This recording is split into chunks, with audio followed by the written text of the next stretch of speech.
Warm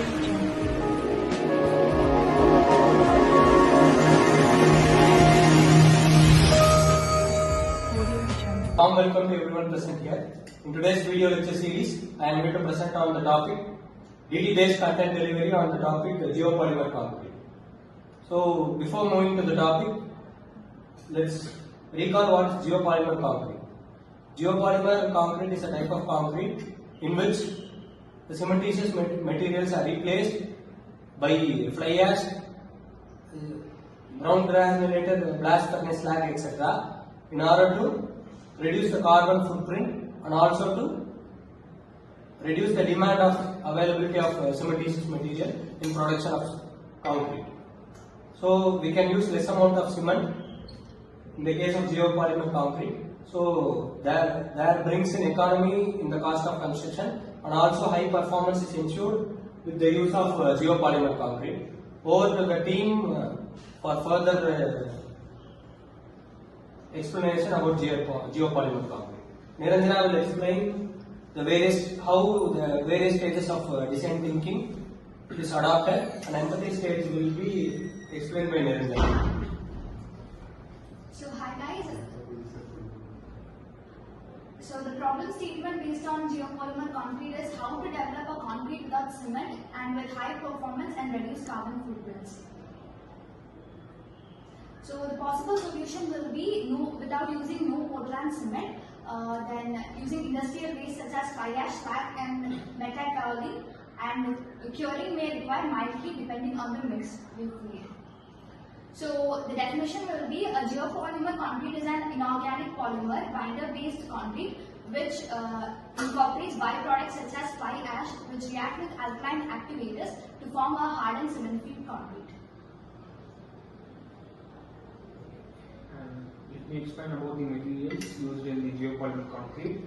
And first is the fly ash, DGBS. These are the mineral admixtures which is used for the binder source.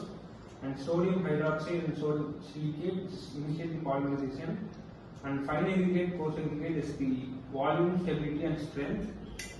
And superplasticizations will improve the workability of the concrete. And these are the testings which is done for the geopolymer concrete, which is compressive strength, which will carry the, which will use to find the load carrying capacity.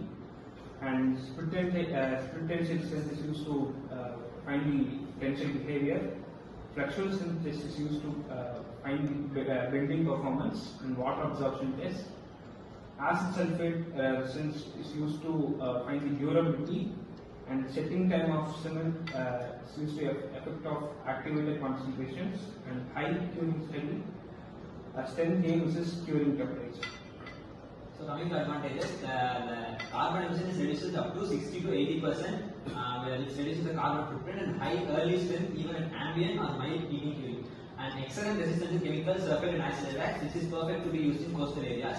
So utilities, industrials, like using the waste from industries like fly ash and DGBS, and lower shrinkage and good fire resistance, can outperform OPC in marine and aggressive environments. And coming to disadvantages of geopolymer concrete, they require control alkaline activator handling, safety issues, and raw material supply depending in the industrial byproducts, and a limited field expenditure compared to the normal concrete. Curing sometimes need heat treatment, and mix design is more complex than OPC based on concretes.